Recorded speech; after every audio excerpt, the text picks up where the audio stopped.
I'll go on to question number 3, which is from Rose, who's asking, what would you advise to an aspiring vocalist? I'm not so keen on becoming an artist as such, but would love to do vocals for sync work or professional BBs for other artists.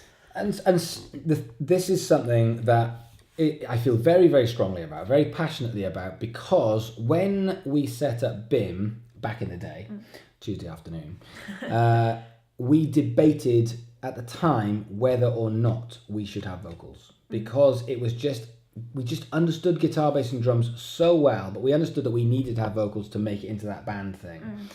And we liked the idea of singing guitarists and singing bass players, but the idea of just singers, we just wanted to make sure that we had enough value to look after them. Obviously then we did it, we brought on singers, but all the way through there was always this slightly ostracized group of singers that could sing, that couldn't play instruments, that weren't songwriters, but they were just very, very talented at what they would do. They were very talented singers.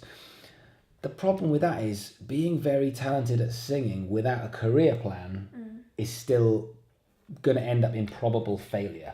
And so what happens is people just go, yeah, I went to college, I did sing and I really liked it. What do you do now? Something else. Or they just go into that, I'm now a teacher, or I just do cover stuff. And while those things are fantastic, and I'm a big advocate for those things, not for a career. Like I think if you're going to go down the teaching route, then teaching 20 people a week is fantastic, but what are you going to do in 10 years' time? How is it going to progress? Because otherwise you will get bored of it. If you're going to do cover stuff, that's fantastic. However, what are you going to do in 10, 20, 30 years' time? Because if you ask anybody that gigs 2 or 3 times a week, do you want to be doing this in 30 years' time? There'll be 2% of it go, yeah, but the other 98% will go, not really, no, this is something I like to do now, but I'm not looking 30 years' time. So, in that case, what is the career plan? And I think when it comes to singers, one thing that they don't do is they don't do the thing that they're so good at. They don't show off their vocals, and therefore it becomes vague. So yesterday I was having a chat with someone about social media and how there's not enough social media degrees. There's not social, and I said the thing with this is we are talking about social media degrees. The problem with that is that's like saying sport degree. Social media is so technical now. It's so big and it's so technical that every aspect of it is a degree. Like not social media, just like sport. You break it down into so many different categories. So I think when it comes to being a vocalist, like you've put a few things on there, understanding things like sync work, understanding session work, understanding BVs, every single one of these is a career in itself. But what singers do is they just go, right, well, I'm a singer, so I could lend myself to all of these things, and therefore you haven't specialized into one thing. Because if you want to be a studio singer, then why would someone take you in the studio if you are not recording yourself every single day? Because as a bass player, I mean, I've gigged 2 or 3 times a week for 20 years. So I've probably done, 1,500, 2,000 gigs.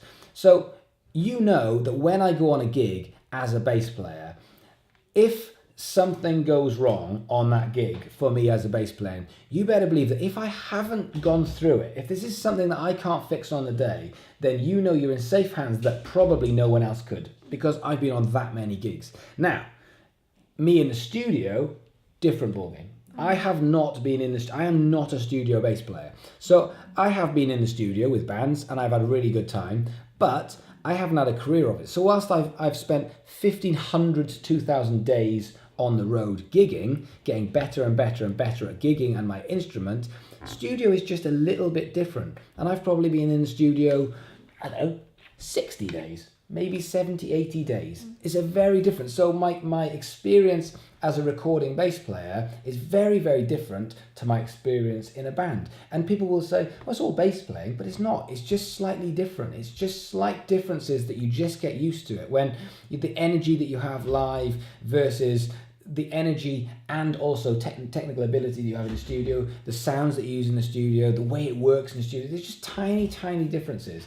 And so if you're going to want to do something as a singer, I don't think you can have it vague. I think you need to actually really focus on the thing that you want to do, and in which case your skill set's important. So one of the things you said there, and one of the things we were talking earlier on, is lots and lots of singers who are thinking, well, I want to be, get involved in sync work or something like that. Now, you also have to be aware of your skill set. So as a singer, for example, if you are really, really good at impressions and different styles, then that is going to lend itself to sort of session singing. If you are just you and you have a very, very unique voice, that does tend to lend itself more to an artist.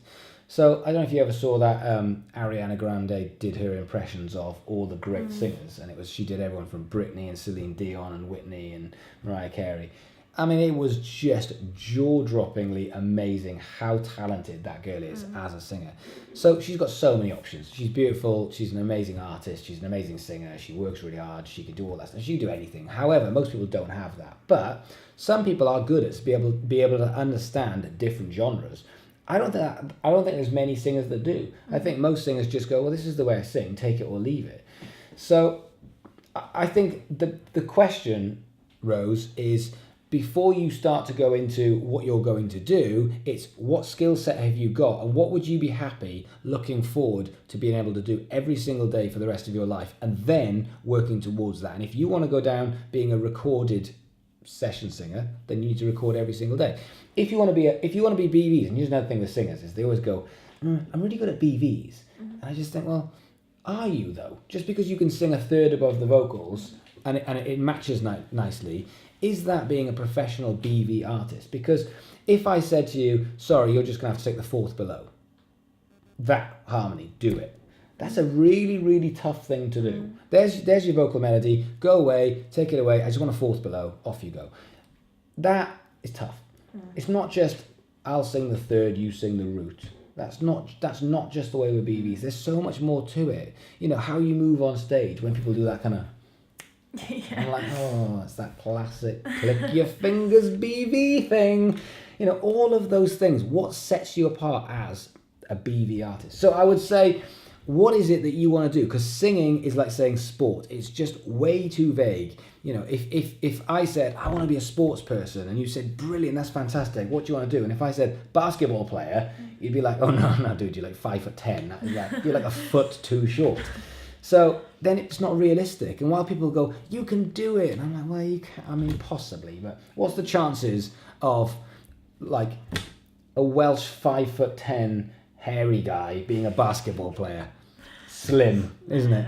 So I would say, look at your skill set, look at what you love, look at what you're passionate, be realistic with it, but then go all in on the area that you want to study. And if it's BVs, if it's sync work, you need to be recording every single day. Every day. Like all day, every day. If you want to get into songwriting, what do? You write songs all day, every day. You can't just go, I'm a really good singer, give me a gig. So that's what I would say. I would say, this is too vague. You need to actually break this down into the area that you want to go into. And would you say, if you do kind of set out this plan for yourself, that there is actually kind of room for success as a vocalist? 100%. And that's why so many singers aren't successful, is because if I said to you, I love football and rugby and cricket and golf, you'd say, well, you can't, like, that's not realistic. You've got to do one, because every one of them's got tiny differences of your nutrition, through to your training, through everything, your technique, everything's different. So yeah, there's definitely room for a lot of success in all of these, and you can bypass 80% of all the people. If you're watching this and you're on a course or have finished a course, you can bypass 80% of all the other people. I know this, I've been there, I've done it, I've seen it.